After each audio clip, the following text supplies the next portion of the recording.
Ok nên đóគ្នាថ្ងៃនេះយើងមកតនៅសាច់រឿង Invincible របស់យើងបន្តទៀត Let's go តពីវគ្គមុននៅពេលដែលឃើញឪពុករបស់គេបានស្លាប់មនុស្សធ្វើឲ្យគេមានការតក់ស្លុតចិត្តយ៉ាងខ្លាំងហើយគេបានសម្លឹងទៅមើលមុខឪពុករបស់គេដៃឪពុករបស់គេហើយខ្លួនប្រាណឪពុករបស់គេពោពេញទៅដោយឈាមធ្វើឲ្យគេមិនជឿនឹងភ្នែករបស់គេនោះទេហើយគេបានទៅវាយឪពុករបស់គេណាហើយបានសួរឪពុករបស់គេថាហេតុអ្វីបានជាពុកធ្វើបែបនេះហាប្រាប់ខ្ញុំមកហើយឪពុករបស់គេបានបញ្យល់គេទៅថាកូនស្ដាប់លោកពុកសិនចាំពុកនិយាយរឿងដើមហេតុតាំងពីដើមមកកាលពីយូរលង់ណាស់ហើយនៅភពវាទ្រមហ្នឹងគឺថាចក្រភពរបស់លោកប៉ាហ្នឹងគឺថាមានការរីកចម្រើនយ៉ាងខ្លាំងតែមនុស្សគ្រប់គ្នាទាំងនោះសុទ្ធតែមានកម្លាំងខ្លាំងក្លាអញ្ចឹងណាហើយពួកគេបានច្បាំងគ្នាទៅវិញទៅមកដើម្បីរកអ្នកខ្លាំងដោយសារតែអ្នកខ្សោយហ្នឹងគឺថាវាអន់ពេកទុកនាំតែមិនបានកាយពួកគេក៏បានស្លាប់គ្នាដើម្បីជំរឿយកទៅអ្នកខ្លាំងអញ្ចឹងណានៅពេលដែលចម្រាញ់បានទៅអ្នកខ្លាំងហើយពួកគេក៏បានពង្រីកអំណាចអាណាចក្ររបស់ពួកគេផងដែរហើយអ្នកដែលប្រឆាំងនឹងទប់ទល់ពួកគេនឹងកំទេចទីនោះចោលតែម្ដងហើយទីកន្លែងណាដែលប្រឆាំងនឹងចង់ទប់ទល់ជាមួយនឹងពួកគាត់តែកំទេចទីនោះចោលតែម្ដងមិនលើកលែងនោះទេហើយអូនមែនបានស្ម័គ្រចិត្តធ្វើជាទីហ៊ាននៅទីនោះផងដែរធ្វើទាំងមានមោទនភាពលើខ្លួនឯងណាហើយថ្ងៃមួយគាត់ក៏បានមកដល់ផែនដីហើយក៏បានឆ្លាញ់គ្នាជាមួយនឹងម៉ាក់របស់ឯងនឹងឯងហើយក៏បង្កើតឯងនឹងទៅប៉ុន្តែគាត់ចាប់ទុកម៉ាក់របស់ម៉ាគឺជាសត្វចិញ្ចឹមមួយតែប៉ុណ្ណោះគឺគ្មានសេចក្តីមេត្តាចំពោះមនុស្សនោះទេមិនដឹងថាការឆ្លាញ់គឺជាអ្វីនោះឡើយបន្ទាប់ពីម៉ាក់ស្ដាប់ឮហើយធ្វើឲ្យម៉ាក់យំតែម្ដងហើយឪពុករបស់ម៉ាក់ក៏បានទៅលួងម៉ាក់ផងដែរថានេះគឺជាធម្មជាតិរបស់លោកពុកគឺមិនដឹងថាត្រូវធ្វើដូចម្ដេចនោះទេដោយសារតែពុកគឺមានចិត្តបែបហ្នឹងមិនអាចគិតអ្វីបែងឆ្ងាយជាងនឹងនោះទេហើយម៉ាក់ក៏បានសួរទៅឪពុករបស់គេថារាល់ថ្ងៃនឹងមានដែរស្រឡាញ់ខ្ញុំនឹងម៉ាក់អត់ហើយឪពុករបស់គេក៏បាននិយាយថាស្រឡាញ់គឺស្រឡាញ់ហើយប៉ុន្តែគាត់ស្រឡាញ់ចាំទុកម៉ាក់របស់ម៉ាក់គ្រាន់តែជាសត្វចិញ្ចឹមមួយតែប៉ុណ្ណោះហើយគាត់ក៏បានបបួលម៉ាក់ទៅចូលក្រុមជាមួយនឹងពួកវាទ្រមផងដែរដើម្បីគ្រប់គ្រងផែនដីនិងចក្រវាឡនៅលើភពលោកនឹងចឹងណាប៉ុន្តែម៉ាក់គឺមិនយល់ស្របនោះទេហើយឪពុករបស់ម៉ាក់ក៏បាននិយាយថាឯងមាន DNA ជាពួកវាទ្រមដូច្នេះឯងអាចរស់បានរាប់ពាន់ឆ្នាំឯណោះចឹងហើយឯងគួរតែចូលក្រុមជាមួយនឹងពួកយើងទៅពួកវាទ្រមទៅដើម្បីគ្រប់គ្រងពិភពលោកនិងចក្រវាឡនៅលើលោកនេះហើយឪពុករបស់ម៉ាក់ក៏បាននិយាយថាឯងសាគិតមើលទៅបើឯងមានអាយុរាប់ពាន់ឆ្នាំចំមនុស្សជាទីស្រឡាញ់របស់ឯងចង់យកទុកទៅឯណាហើយនៅក្នុងរយៈពេលខ្លីនៅខាងមុខពួកគេនឹងស្លាប់ចោលឯងអស់តែឯងនឹងមានអារម្មណ៍បែបណាទៅនៅពេលដែលពួកគេស្លាប់ចោលឯងប៉ុន្តែម៉ាគឺមិនយល់ស្របនោះទេដោយម៉ាបាននិយាយថានេះគឺជាផ្ទះរបស់ខ្ញុំហើយប្រជាជនក៏ជាប្រជាជនរបស់ខ្ញុំដែរខ្ញុំត្រូវតែការពារពួកគេហើយនឹងផែនដីទោះបីជាខ្ញុំជឿចាប់និងខូចចិត្តប៉ុណ្ណាក៏ដោយក៏ខ្ញុំត្រូវតែការពារផែនដីឲ្យបាននោះដែរហើយពួកគេក៏បានសម្លឹងមកគ្នាមួយសន្ទុះពួកគេក៏បានវាយគ្នាតែម្ដងដោយសារតែនិយាយគ្នាមិនចូលណាតមកពួកគេក៏បានវាយគ្នាលើអាកាសហើយតាឆែបក៏បានបញ្ជូនយន្តហោះដើម្បីទៅញញ៉ាយតាម៉ែនផងដែរការបញ្ជូនយន្តហោះហ្នឹងមានតែធ្វើឲ្យតាម៉ែនខឹងថែមតែប៉ុណ្ណោះតាម៉ែនឃើញហើយជុំអានេះបញ្ជូនយន្តហោះមកលេងស្អីវាហើយអ្នកបើកយន្តហោះហ្នឹងក៏បានត្រៀមកណ្ដងដើម្បីបាញ់ទៅអញ្ចឹងណាហើយតាម៉ែនឃើញដូចហ្នឹងក៏បានបោះម៉ាកចេញហើយក្រក៏បានហោះទៅបុកតាម៉ែនទាំងតែតាម៉ែនគឺគ្រាន់តែអាសើបន្តិចតែប៉ុណ្ណោះណាក៏មកគាត់ក៏បានហោះទៅបុកយន្តហោះចោលតែម្ដងហើយបែរនៅលើយន្តហោះហ្នឹងក៏បានខ្ទាតចេញលើយន្តហោះអញ្ចឹងណាមកឃើញហើយក៏បានរត់ទៅជួយហោះទៅជួយអញ្ចឹងណាទៅបុបឡើងធ្លាក់ដល់ដីតែម្ដងបន្ទាប់ពីជួយសង្គ្រោះបានហើយបរមនេះហ្នឹងក៏បានអរគុណម៉ាកទៅប៉ុន្តែតាមែនទៅដល់ក៏បានច្បិចក្បាលតែម្ដងមកធ្វើឲ្យម៉ាកាន់តែខឹងនេះតែម៉ាបានទៅតជាមួយនឹងឪពុកយ៉ាងណាតែឪពុកហ្នឹងក៏បានតាក់បណ្ដៃប៊ុងមកកំដាំដៃនោះម៉ាសាហាវនោះឡើងប៉ាក់រាប់រយពាន់គីឡូម៉ែត្រមកម៉ាឡើងធ្លុះគៀលណាដល់ទីក្រុងម៉ាទស្សនភាពកន្លែងហ្នឹងគឺពិតជាសាហាវគោខើមែនតើណាម៉ាឃើញហើយពិតជារន្ធត់ចិត្តណាលោកអើយកន្លែងហ្នឹងគឺថាងាប់មនុស្សឡើងរែលតែម្ដងឡើងដោយវាហោឋានយ៉ាងតមកម៉ាក៏បានទៅទប់អាគារដែលបុកទម្លុះម៉ៃឡើងបាក់អាគារណាប៉ុន្តែទប់មិនជាប់នោះទេអាគារនោះក៏បានបាក់សង្កត់ម៉ាតែម្ដងប៉ុន្តែការបាក់អាគារហ្នឹងមិនធ្វើអីម៉ាគេណាគ្រាន់តែមនុស្សស្លាប់ជាច្រើនចឹងទៅឪពុករបស់ម៉ាក៏បានហត់ទៅដល់កន្លែងនោះហើយគាត់ក៏បានសើចចំអកម៉ាចឹងណាហើយគាត់ក៏បាននិយាយថាការជួយរបស់ម៉ាមើលទៅដូចជាគ្មានតម្លៃអ្វីសោះតមកម៉ាក៏បានសួរទៅឪពុករបស់គេវិញថាតើម៉ាក់គ្មានតម្លៃដែរមែនហាឪពុករបស់គេបានឆ្លើយថាត្រូវហើយគឺគ្មានតម្លៃនោះទេម៉ាក់របស់ម៉ានឹងបន្ទាប់ពីលឺយ៉ាងហើយគឺថាខូចចិត្តខ្លាំងមែនទែនហើយម៉ាក៏បានខឹងដែរណាស៊ូចូលទៅវាយឪពុករបស់គេម៉ាត់យកតែម្ ម្ដង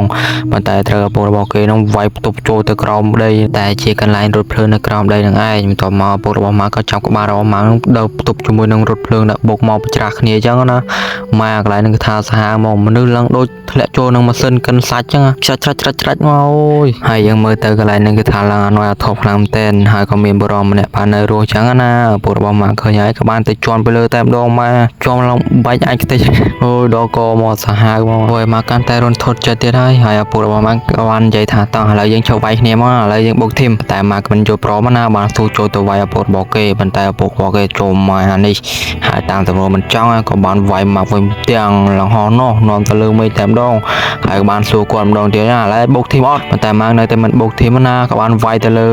ើឪពុករបស់គេបន្ថែមទៀតប៉ុន្តែវាយទៅដូចជាប់ពងមន់ទៅចូលជាមួយនំថ្មអញ្ចឹងបាទហើយតមកឪពុករបស់ម៉ាក់ក៏បានសុតយកតែម្ដងចំណែកពួក Super Hero ថ្មីថ្មោងនេះវិញបានឃើញតែភាពនឹងពិតជារន្ធត់ចិត្តណាស់ហើយតាប្លែកហ្នឹងក៏បាននាំពួកគេទៅជួយសង្គ្រោះមនុស្សផងដែរណាដោយមិនមានការបញ្ជាពីតាឆែតនោះទេដោយសារតែពួកគេមិនអាចឈរអបដៃមើលបានទេណាត្រូវតែទៅជួយហើយប្រូរ៉ូឌីហ្នឹងក៏បានហាមឃាត់ពួកគេអត់ទាន់មានបញ្ជាពីតាឆែតផងទៅធ្វើអីឃើញនឹងធីតាក៏បានទៅនិយាយជាមួយនឹងប្រូរ៉ូឌីអញ្ចឹងណាហើយក៏បាននាំប្រូរ៉ូឌីទៅផងដែរចំណែកអាម៉ាកនេះវិញត្រូវពុករបស់គេវាយឡើងដាក់ផ្ទប់នឹងភ្នំណាដល់ឲ្យទប់មកនោះឡើងរំជួលដល់ភ្នំឡើងបាក់ភ្នំមកតែម្ដងហើយភូមិនៅកន្លែងលើខ្ទេចខ្ទីតែម្ដងណាហើយតមកគាត់ក៏បានទៅដល់រម៉ាឃើញម៉ាគាត់ក៏បានលើកម៉ាក់ទៅលើយ៉ាងណាហើយក៏បានសួរម៉ាក់ថាឡៃបុកធីមអត់ប៉ុន្តែម៉ាក់នៅតែមិនបុកធីមណាគាត់ក៏បានវាយម៉ាក់ទៅលើភ្នំទៅម៉ាកន្លែងហ្នឹងគឺថាសាហាវទៀតហើយទោះបីម៉ាក់ពីងាប់ពីរស់ក៏ដោយប៉ុន្តែម៉ាក់នៅតែក្រោកឡើងដើម្បីតទល់ជាមួយនឹងតាមែនអញ្ចឹងណាប៉ុន្តែឪពុករបស់គេនៅតែវាយគេតែទៀតម៉ាក់កន្លែងហ្នឹងម៉ាក់នោះក៏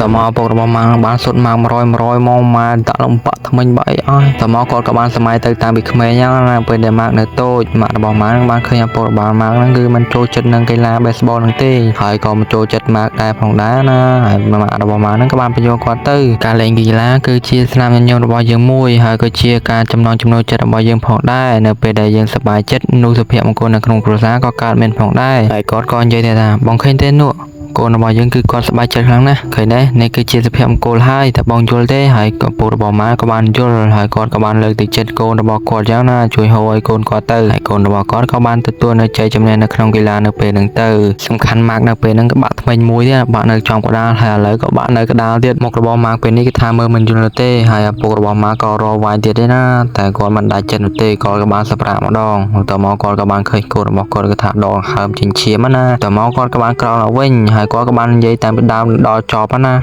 គាត់ថាការជួយសង្គ្រោះរបស់គាត់គឺមានរយៈពេល500ឆ្នាំមកហើយប៉ុន្តែដូចជាគ្មាននៅសល់អ្វីនោះទេហើយនៅពេលនេះគាត់គ្រាន់តែសម្លាប់មនុស្សគឺពួក Super Hero ប៉ុន្មានអ្នកប៉ុណ្ណោះពួកគេបែរជាចោទប្រកាន់គាត់ដេញចាប់គាត់ឡើងប៉ាណាប៉ណៃប្រៀបដូចជាកពើវងវិញបើងចឹងណាពួកមនុស្សអស់ហ្នឹងយ៉ាងមានន័យថាការជួយសង្គ្រោះរបស់គាត់នឹងដូចជាគ្មានន័យអ្វីទេពួកគេមិនដែលនឹកឃើញណាតមកម៉ាក់មិនបាននិយាយអ្វីច្រើននោះទេគាត់គ្រាន់តែនិយាយថា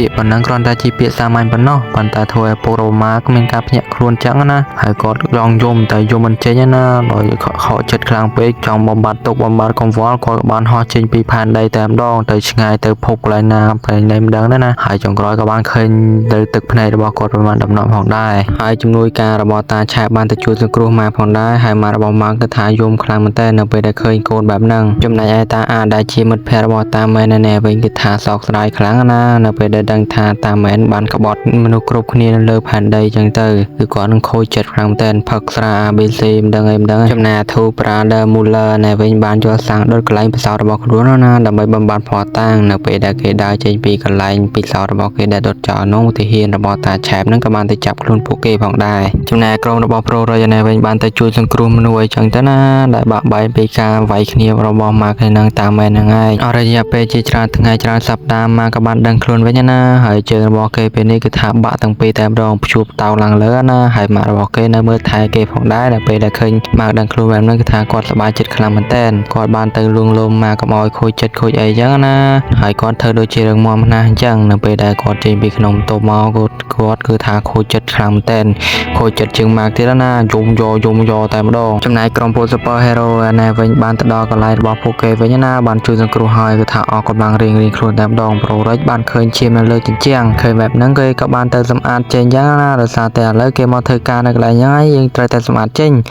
តែតា Black បានទៅហាមឃាត់ថាយើងមិនទាន់ពេញសិទ្ធនោះទេតែ Pro Red ថាវាមិនដែលយើងមកធ្វើការកន្លែងហ្នឹងគ្មាននរណាមកជំនួសទេដោយសារតែពួក Super Hero ចាស់បានស្លាប់ចោលទៅអស់ហើយឥឡូវមានតែពួកយើងហ្នឹងហើយគឺជាពួក Super Hero ថ្មីដែលមកជំនួសកន្លែងពួកគេឃើញ Pro Red នៅតែបន្តជួបបែបហ្នឹងតា Black បានស្ទុះទៅចង់វាយយ៉ាងណាប៉ុន្តែក្រុមការងាររបស់ពួកគេគេថាចង់ចូលទៅវាយតា Black ចោលតែម្ដងពួកគេយល់ស្របតាមខាង Pro Red ណាគេបែបហ្នឹងតា Black ក៏បានថាអូខ្ញុំធ្វើលេងដែរតោះឥឡូវយើងនាំគ្នាសម្អាតទាំងអស់គ្នាមកតោះហើយពេលនេះទីក្រុងគឺមានស្ថានភាពស្ងប់ស្ងាត់មកដូចដើមវិញហើយពួក Super Hero ក៏តែបន្តការវឹកហាត់របស់ពួកគេដើម្បីឲ្យពួកគេមានស្ថិរភាពកាន់តែខ្លាំងទៅជួយសង្គ្រោះមនុស្សអញ្ចឹងណាចំណែកតាអាដណែវិញគឺថាដេកខោអាវនឹងគឺថាដកដង្ហើមធំតែម្ដងដកដង្ហើមដោយសារតែឃើញថាមើលរបស់គាត់ក៏បានក្បត់គាត់អញ្ចឹងណាមើលរូបថតមើលអីអញ្ចឹងទៅតមកគាត់ក៏បានយករូបថតរបស់គាត់នឹងរបស់ចោលតែម្ដងដោយសារតែវាលែងមានន័យអីទៀតណាហើយពេលនេះគឺថាម៉ាក់បានជាសះស្បើយរៀងច្រើនគ្រាន់បើណាហើយតាឆែបនឹងបាននាំគាត់ទៅកន្លែងមួយដល់ពេលដែលចូលទៅដល់កន្លែងហ្នឹងគឺថាឡើងស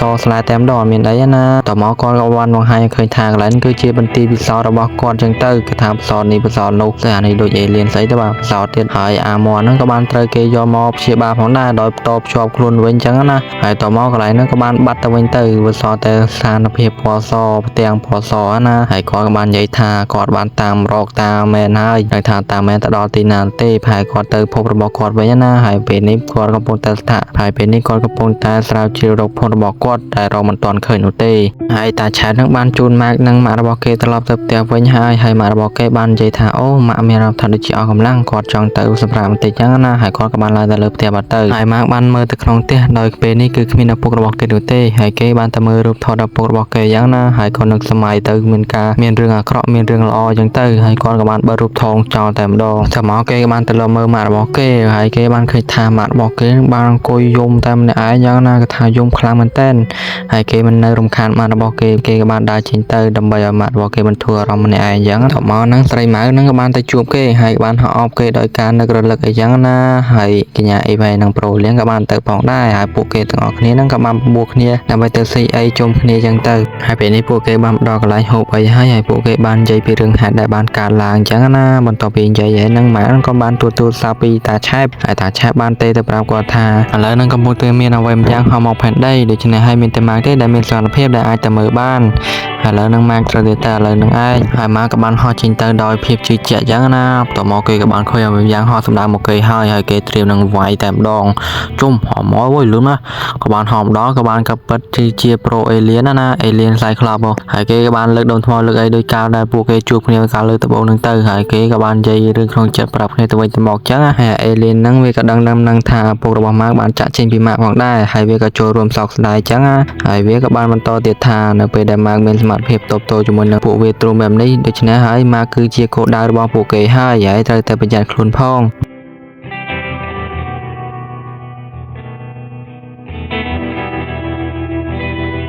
ហ្នឹងហើយអ្នកគ្នា Invincible Season ទី1គឺចោលតែប៉ុណ្ណឹងហើយយើងចាំទស្សនានៅ Season ក្រោយទៀតណាយើងបែកគ្នាប៉ុណ្ណឹងមក Let's go